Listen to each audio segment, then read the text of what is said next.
What's up? What's up? This is Boxlunch22. We're in the studio today, or at least I am. Um, Welcome. It's been a while.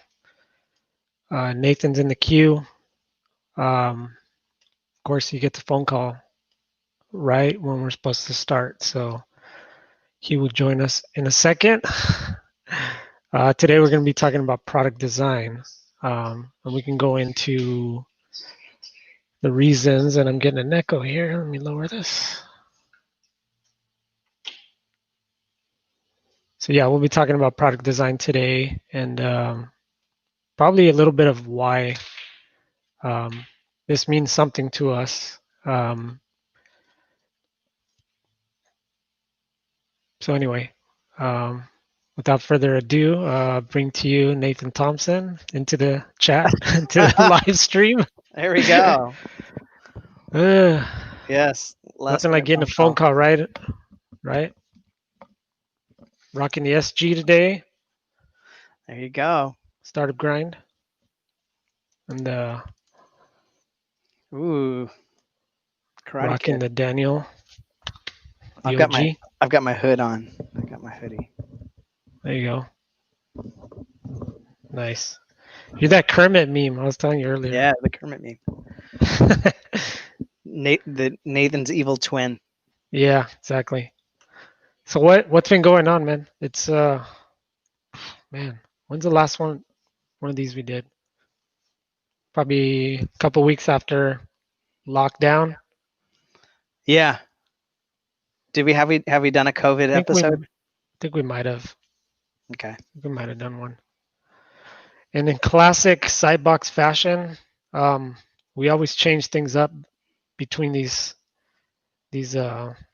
sessions, between these podcasts. Yes. So what's new? So in our quest for to help founders out, we sort of came to this realization. We probably talked about this last time a little bit, that we needed to sort of find a very specific lane that we felt we could bring value to our clients with.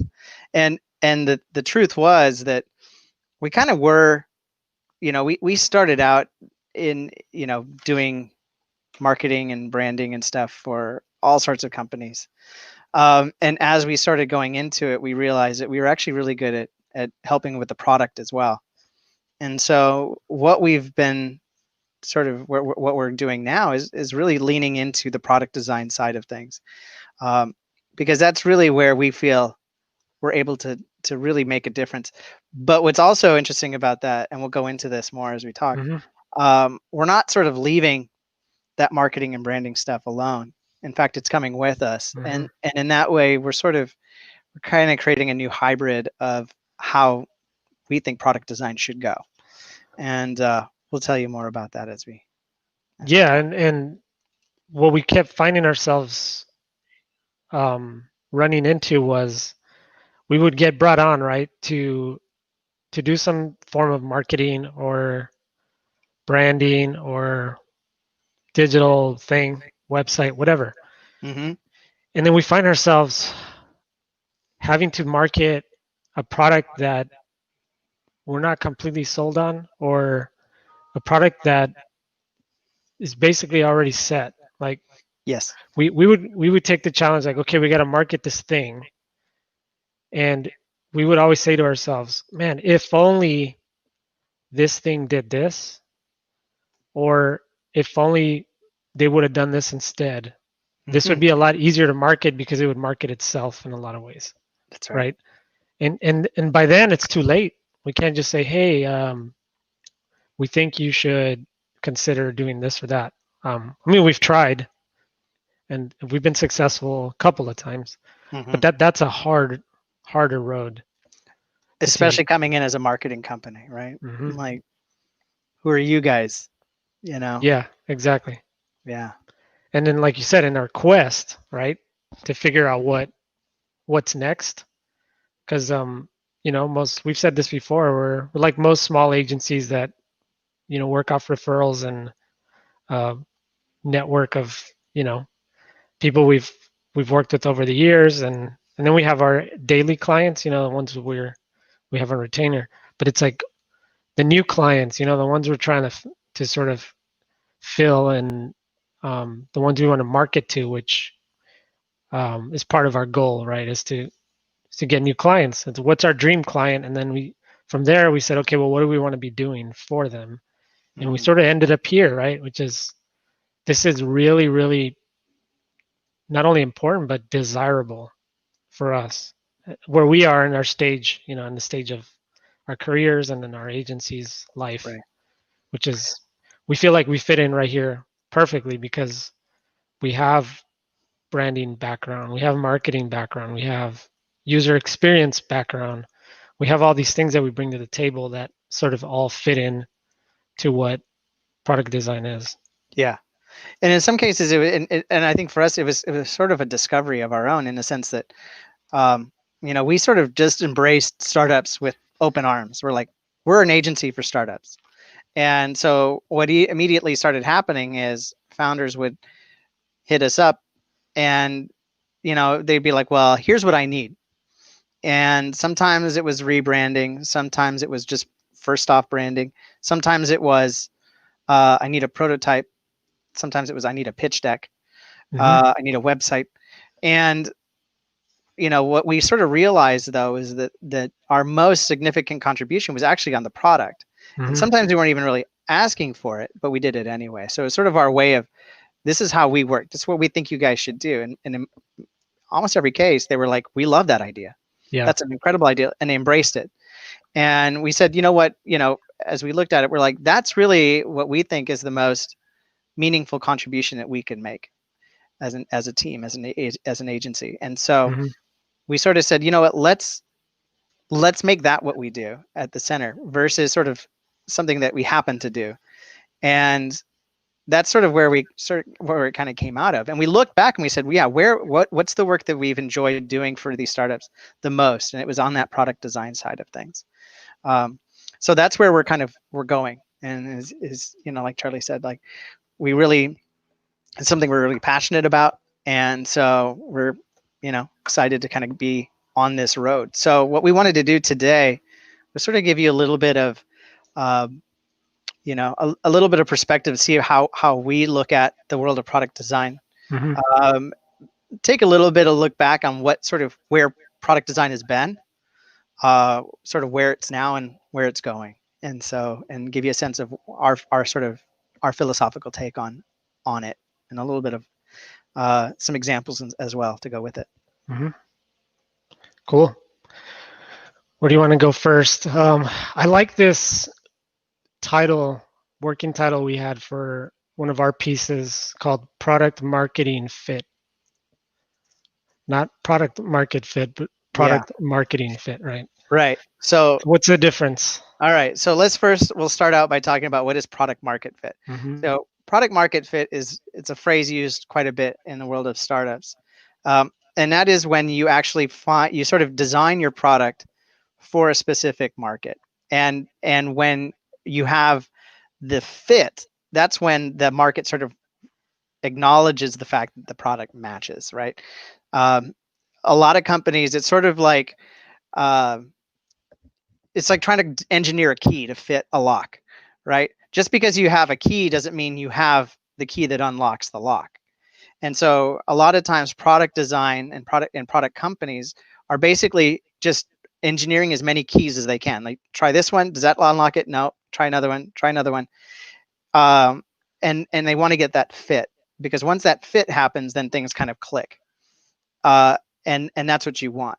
So that's really the goal of a lot of product companies, is to find product market fit. And if you don't, you just sort of, you either try something new or you go away, and so that's sort of where that phrase comes from. And there's all these methodologies around product market fit, and sort of being able to test that, and how you engineer that. But to be honest, a lot of it is sort of a trial and error. Now, Oh yeah. the thing that sort of the problem sort of with product market fit, and not that there's something wrong with it, but there are some shortcomings to it, in that In most cases, when you're finding product market fit, like I said, it's sort of like unlocking a lock. Mm-hmm. The problem sometimes is that when you realize it, there's actually, you're not the only key that exists that can unlock that lock. Mm-hmm. Okay, so there are, and that's, that's could be competitors, right? Direct competitors. It could be sort of indirect competitors, like other things that typically solve that problem, or maybe the problem's not that big to begin with. There's product market fit doesn't really make a determination of those things. It's sort of agnostic as far as what the end solution is going to be, or how meaningful that solution is going to be, or whether or not anyone's going to want that key that you have, right? Just because you have the solution doesn't necessarily mean that people are going to want that solution. So there's a sort of there's some missing pieces, at least in our opinion, when it comes to what product market fit is. And so that's why we've sort of adopted this phrase called product marketing fit. Mm-hmm. And what that gets to is this idea that there needs to be some sort of intrinsic difference in what that key represents that is better than the other keys available to that market. And so when we're designing those things or building those things, having a sense of what ultimately the user's perception of that product is, or how valuable it's going to be, or whether or not they want it, what is sort of the marketing pull on that product, that's key, we think, to success. So while you may technically have a key that unlocks a lock, what we want is a key that the lock wants, right? So it's sort of adding another layer of what we call desire. So Mm-hmm. we're kind of adding a layer of desirability to that market. And we, marketing, and if you kind of look at the phrase as it is, like product marketing fit, what we're really saying too is that product needs to have sort of a marketing fit, not just a market fit, Mm-hmm. right? But a marketing fit. How is that product easily marketable? And for some people may be like, well, how does that work? Of course, if it's, how do you build a marketing fit? But the truth is, it's sort of, it's not maybe as hard as it sounds, but it's crucial in that process to have something like that early on, right? Like you were saying, in most cases, and in our experience in working with some legacy clients, and this is kind of across the board for anyone in the marketing industry, typically you're the last sort of box that Mm-hmm. they check. I spent a long time in automotive advertising, and the life cycle of a vehicle, for instance, was typically 7 years. So they would begin the process of coming out with a brand new model meant that vehicle was in development for 7 years prior to it actually launching. Okay. Now the problem is that a lot can happen in 7 years, right? Trends change very quickly, right? And 7 years is a long time to Mm-hmm. say we're gonna right now we know it's relevant and we're gonna build something and hope in 7 years it's still relevant, right? Right. And so what ends up happening is they spend those 7 years, and then at the end of it, they're like, all right, now let's go talk to our ad agency and have them do the commercials for this vehicle. And sometimes in being on the ad agency side of that, you're sitting there looking at this vehicle, this brief, and you're like, maybe this isn't the right car right now, right? This car probably was a great idea 7 years ago. Now it's not, right? Or there's something missing on it, or something else has happened in between now and then that sort of is missing from this thing because it wasn't, it was conceived way back when. So in a lot of ways, they're saying, go make people want this thing, Yes, right? that's the job of an ad agency. Make people Exactly. want things. And that's marketing. That's just marketing by itself, That's just marketing. right? Yeah. And product fit by itself, it's just there's a need, fill it. Yeah, That's it. So how do you put the two things together? right. So what you really need to do is create like a want, and not just a need. And so part of that is the marketing side of things. And Mm-hmm. so in those situations with those vehicles, had we been part of the conversation in the beginning, even 7 years ago, Mm-hmm. and saying, we're thinking about building this thing. How will it be marketed in 7 years? Right. And think through that process. And maybe there's things that they need to do along that way to the vehicle, to the actual Mm-hmm. product, Mm-hmm. that's going to make it more marketable in 7 years than it is now. And this goes again, this goes for software as well, right? If you're developing software, um, it's going to take a while to come out, but really what you want to sort of have is when it's, when software launches, it's like a launch, like now it's here. You don't want at that point to be facing the headwinds of um, trying to get the message out, but then also trying to make people want it at the same time. Mm-hmm. You want to make sure that it does that on its own, like it was designed to be wanted rather than just sort of designed to solve a problem. Mm-hmm. So there's a distinction there, right? And so our philosophy is that that product design sort of has to have that product marketing fit to be successful as a company, right? You Mm-hmm. might, and we might say that product design, you can design something beautiful, right? And say, yes, it has product market fit. That doesn't necessarily mean it's going to be a successful company. There's plenty of beautifully designed products out there that don't have product successful companies. They've gone under um, because the desire wasn't there built into it. So there's a lot. We can sort of use automotive. Automotive is sort of a nice thing because I think people Yeah. understand it to a degree. Yeah. Um, And to your point, Elon Musk, he made a car that people desired. exactly, Period. exactly. Right. And that was sort of his goal. Like, Mm-hmm. we were watching an interview from him not that long ago, where he actually even said, he's like, I didn't create. He's like, I thought, you know, Tesla wouldn't even be successful. He's like, but I thought at the very least we could change the perception that electric cars are ugly, slow, like golf carts. And so in that kernel, you're like, there it is, right? So he knew full well that not even like he was even trying to be successful, right? But he knew that even if he was going to try to be successful, he had to change the paradigm of how people saw electric vehicles. And at the time, I helped launch the Nissan Leaf, right? So I saw full well, and that car is not a desirable vehicle, No.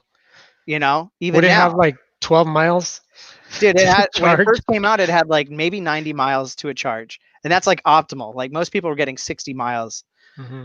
to a charge. Not an attractive vehicle, nothing really special about it. Slow, and Nissan, they took another model. I can't remember which one it was, but they basically took the body of another car Mm-hmm. they already made and just put an electric motor in it. So there was really nothing all that new or unique about the Leaf uh, that made it sort of a standout vehicle. And it certainly didn't change the paradigm of what an electric car could be, right? Whereas, you know, Elon's like, okay, I got to make something sexy. That's what's going to change people's perception. That's what's going to create desire. And whether or not Tesla was going to ultimately be there to fulfill it was sort of beside the point. He wanted to sort of change people's idea of how cars electric vehicles were perceived. And it worked. It worked great. And so you sort of, but he understood that the desire and the marketing side of things had to be part of it, right? He knew full well how this was going to be perceived, you know, in people's minds, Right. on the website, in the news, right? So he built that in. So for instance, one of the things that Tesla, early on is known for is fast acceleration, right? They have the ludicrous mode, right? Built into these cars. Why? Why do they have that? Does that have a practical purpose? Because No, it's cool. because it's cool and people talk about it. Yeah. It's a great marketing thing. He It was on showcases. the Jay Leno's garage thing. Uh-huh. I I haven't think it seen it I yet. think it just aired. Yeah. Yeah, I just saw a clip of it, and Jay Leno's driving the Cybertruck, and they're talking about the bulletproof glass, Yeah. and Jay Leno's trying to make a joke. He's like, "Why do you need bulletproof glass in a truck?" He's all, because it's badass. It's That was his badass. answer. That was his answer. Yeah, Because it's badass. because it's badass. And then he said, I love, like, yeah, I love your answer. He's a, That's all he needs. why wouldn't you want it? Why wouldn't you? And now, to not have bulletproof glass makes you just look like, you know, Chump. Yeah. chump. You know, But so it's cool. That's the thing. it's cool. It's a coolness Yes, factor it's a cool factor. that Exactly. creates desire because everybody wants to be cool. Right. And he could have done, and then this is the other thing too. I mean, again, we're kind of going down this automotive road, but there were plenty of electric vehicles prior to Tesla. Mm-hmm. Okay, and that some of them flopped. I'm the one that I remember specifically was called Coda, and they were here, I think, in Southern California, maybe Northern California. But they made their whole thing was they were going to use like vehicle designs that have already been done. So it looked like a Ford Taurus, right? Nothing special, but they had an electric motor inside of it and stuff like that. And they went under because like people are like, that's not exciting at all. There's no marketing built into that vehicle. And if you're gonna, I mean, think of it this way: if you were at Coda, right, and you're like, all right, guys, we built this thing. It's ugly, not even that interesting. And then what are you going to do? You're going to go knock on your ad agency's door and say, guys, we need you to sell this. How are they going to sell that? What are they going to be? What is that commercial going to look like? Mm-hmm. What is the press going to say? What is going to stick in people's minds? And if you have nothing that stands out, well, that's exactly how it's going to be perceived in people's minds as nothing interesting, you know, nice try, or not for me, or why would I even, not even on my consideration list, Mm-hmm. like way off, Well, right? yeah. Never, right? Not sexy. And then you have Elon Musk who comes in and says, I've got a car that's faster than a Porsche 911. You know, that's badass. So knowing that, and that's why they built those things in there. So going back to the ludicrous mode and bulletproof glass and auto summons, all these things that they do that they're building into the vehicle, yes, they sort of benefit the user, but ultimately there's a story, there's a marketing play at work there that was conceived early on. They didn't just slap that on there last minute because the ad agency said so. No, they built that from in the DNA of the vehicles. And so when we look at product design, and again, this goes from everything from a car to a SaaS product. Our philosophy is just that you have to build that desire in the beginning, bake it in, and so that's our take on it. So we're sort of bringing this hybrid approach of product design to startups and to more established companies. Our goal right now is as we see it, is we're able to now offer what we were doing. So originally, we were sort of very focused on founders, but what we've realized is that in this product design space and building this product desire, that we're actually much more versatile in working with companies that have existing products, right? Because if we really look at it, there's sort of an inherent risk in developing products. Some of these products that are out there are very risky to make, and for a lot of, hey Hannah, can you come back in a minute? Okay, that's my daughter Hannah. So when we look at a lot of the products that are and I lost my train of thought. What was I saying? It was good. I know that. Just it kidding. was good. I think I went off the rails with you. I'll come. Product market fit. Baking it in. Let me rewind the tape. Yeah, I got to rewind the tape. Yeah. Anyway, the point being, yeah, that having that baked in is a lot easier than sort of adding it on later. Yeah. And one of the things I wrote down was around the experience of the product. Yes. Experience being part of the design process of product design. Right. So it's not just what does it look like, right? I mean, you mentioned I mean, yeah, some of the cool factors of even the Tesla, ludicrous mode, whatever. But the experience of that whole car, the user experience is amazing, right? Yeah, What made the iPhone or the iPod popular? Cool. It was cool. There was a desire for it because it was cool, and the experience of it was like nothing anyone's ever seen. absolutely. I mean, you can go back Slack. to, yeah, you can go back to, I mean, the Macintosh, 1984, Hmm. right? And that pivotal moment when Apple basically said, we've reinvented the personal computer, right? And so if you remember at the time, sure, there were computers, there was Apples everywhere, PCs everywhere. But what was really lacking was really a sense of uh, usability, right? If you still remember, Apple was, there was in the early stages, there was an Apple IIe and Apple IIc. There was no mouse, right? It was all command driven. You're using a keyboard for everything. Hmm. Um, and then here comes the Macintosh with a mouse, and I can move things around, and there's little windows on the screen. Was the hardware all that different? I mean, he made it look different, right? I mean, he enclosed it. Remember that the Oh yeah. original Macintosh was like a Hmm. all-in-one unit, which again, normally it was a separate monitor and a base. He's like, I'm going to put it in one thing, so it looks easy to use, looks like an appliance, and I'm going to have this mouse on here, so it just works. It's easy, and that's what revolutionized things. It wasn't that he reinvented the microprocessor, right? He just used the chips that were available. He didn't change any of that, but he changed the experience of The how you experience. use a computer, Yep. right? And that's what became that became Apple from then on, right? Even Yeah. down to the iPhone, same thing. They didn't invent the smartphone, right? People had been trying. Palm was crushing it. Remember that? Hmm.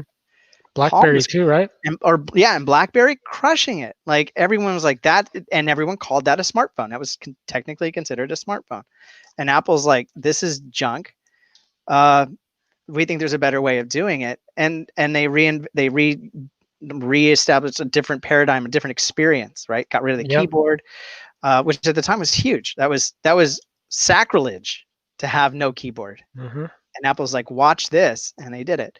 And so, and again, like knowing how, and Steve Jobs was a marketing genius. People will say that, more than even an innovator. He knew marketing, and he knew how to get a product that had that sexy sell in it. And so while I think a lot of people, again, like in the world of product design, there are a lot of places that will do great design and great thinking. But in the end, are they successful products? That's the question. And in our opinion, when we look at, well, I think I remember what I was going to say earlier. When you're in product design, there's an inherent risk, right? So when you're looking at building a product, you're like, well, is this going to, the big question is what happens when it's out there, right? It's sort of like there's this big incubation period, and then boom, there it's out there.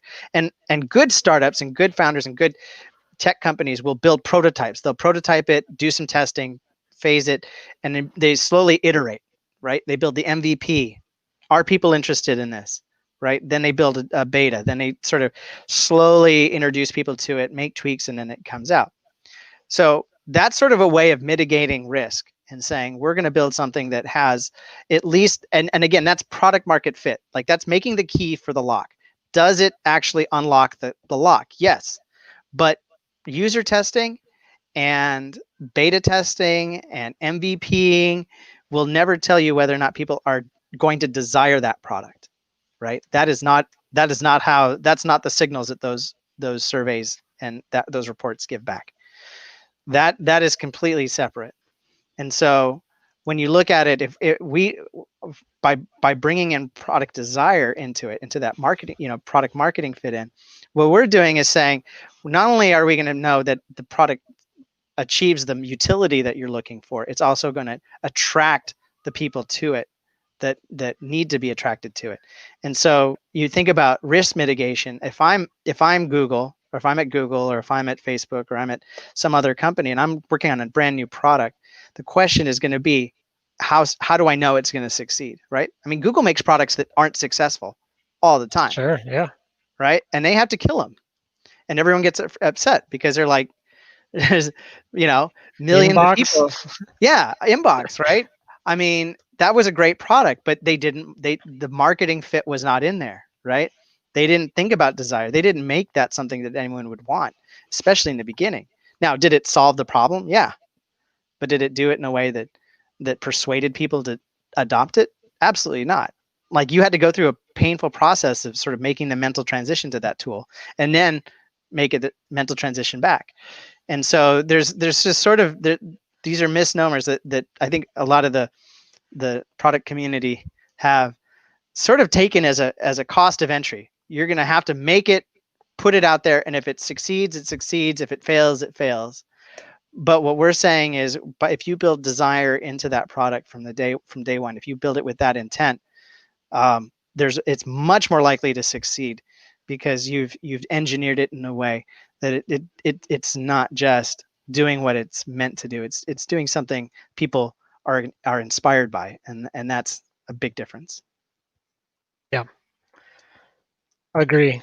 So let's round the base here. Yeah. I'll start by saying a product design, I guess, product desire that I kind of I'm inspired by. Something that I look at and I'm like, there's desire. It's cool, Yeah. and the experience of it is like nothing I've ever used. Um, for me, it's Slack. Mm-hmm. How many chat tools are out there, or how many chat tools existed when Slack came out? Yeah. There was a tons, right? Yeah. No shortage of them. Um, but what they did is they provided a unique interface Mm-hmm. that was, desirable. It was cool. It was fun, and in a lot of ways, it was. I'm sure earlier versions were probably pretty minimal, right? Um, Yeah. in terms of what it offered, um, and then you know, became desirable. We Yeah. used, and never stopped basically using it. And that's our tool every day. That's what we use. Um, and then from the brand perspective, they became a desirable brand. So if Slack put out some other product later, people would probably try it. Yeah. People would probably want it, whatever it is, Mm-hmm. because they've established themselves as desirable from an Yeah. experience point of view, from a brand perspective, right? From a Mm-hmm. product perspective. Um, Same thing, like Elon can put out anything, right? People will want it. Doesn't matter. Sure. Flamethrower, Rockets, whatever. Doesn't tunnels. matter. Yeah. Doesn't matter. It's that Yeah. once you've established that, it's it goes a long way. Yeah. So that's the other thing to point out. Yeah. If you do it well, people will have a loyalty to you. So there's a Absolutely. brand um, stickiness to that. Mm-hmm. And I think too, what Slack was really smart about too is they built their chat platform with the ability to sort of do things that others couldn't do, right? So, and at the time, if you remember, we were using Hangouts. We were using Google Hangouts, Mm-hmm. and it was just sort of a mess because it was one chat room. Remember that? Oh, yeah. One discussion.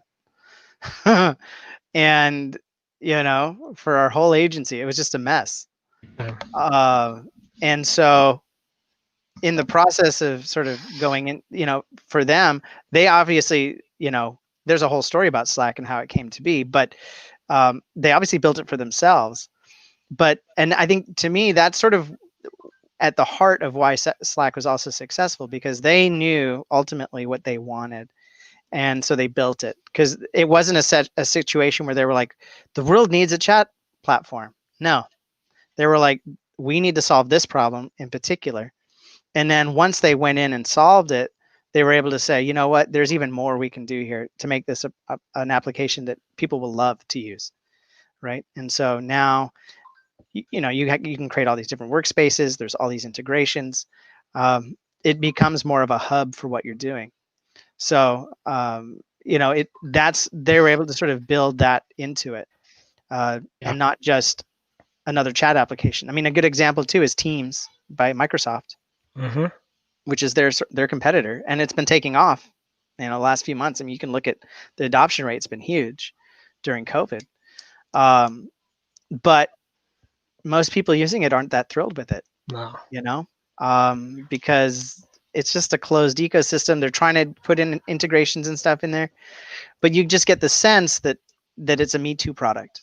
Like Mm-hmm. Microsoft wasn't like inspired to build this product because it's something they wanted internally. No, they're doing it as a response to Slack, and so in that way, it's not quite as inspired. Now But imagine when you're yeah, creating that product and you're a startup and you already have a player, a giant like Google, hmm who people are using, basically a product that's built in for free in Hangout. hmm How do you compete with free, yeah, right? yeah, And they did they did. Yeah, and won because they did better. they did a better product. Yeah. Yeah. But yeah, but again, like they built that desire into the product Mm-hmm. day one. It wasn't a matter of just building a chat app. You know, they wanted to build something that they wanted to use, and so they put the Absolutely. features in it that made it that. And on a branding level too. I mean, they hired Pentagram to come up with a new brand for them, and so they understood the value of having a strong brand going forward. Um, so there's a lot of good lessons to learn from Slack, and plenty of other software that does the same thing. One thing that I always sort of look at too is, we talk about product desires is looking at like Tinder, for instance, right? Mm. Especially about the experience side of things. The swipe right, swipe left thing was sort of a breakthrough, right? Yeah. I mean, the people that had profiles on there probably all had profiles on Match as well, right? I mean, if you're in the dating scene, you're just throwing stuff out there anyway. So like, okay, I'll have a Match profile. I'll throw one on Tinder here. But the engagement on Tinder was so much higher, right? Because of that interface, because of how you interacted. So in some ways too, and it's building that like what is an experience people are going to want to use, not just have to use. And how Um, many of those things existed when they decided to build their own, right? yeah, Tons. right, No shortage of them. right. There were tons of dating apps. It Yeah. wasn't like it's kind of crazy to think they would just go in there, and that's what's sort of interesting is and this goes to the heart of it too, is that I think for the what is a whether or not you know we're convincing enough that there's like a rationale for doing having desire built into a product. The truth is that in this day and age, it's not enough to be first or novel or it you have to sort of have it, because a lot of people are solving the same problems you are, right? So if you're building a software product, there's a good chance that there's 3 or 4 other competitors that are either making something similar or have tried or are trying. Mm-hmm. And when your audience is out there looking, when your target is looking at your product, they're good chance they're going to look at your competitors as well. So even if you feel like you're new and different and special, the truth is you're going to be looked at as one of many. And so the key in that situation is you have to have a competitive advantage. And you might think that it's, oh, well, we've got the features that people really want. We've got these great features. Maybe, maybe not. We've seen a lot of products that have more features that people just would rather not use. Either it becomes too complex or just the design, the branding, the experience is just not on par with what they want, right? So it's not about cramming more features in. It's about building desire. What's something that people are going to want to use? Want, not need to. Yes, they're going to find something to fill that, but you want to go from being a need to being a want for them to actually use it day to day. And so that's a key, and everyone's got competition. Either you have it now or you will, you know. Um, so it's really, in some ways we consider it at its heart a competitive advantage. Don't make People want things. Make things people want. Make things people want. Right. Boom. Good stuff. Catch you on the next one. Thanks, everyone. Thanks.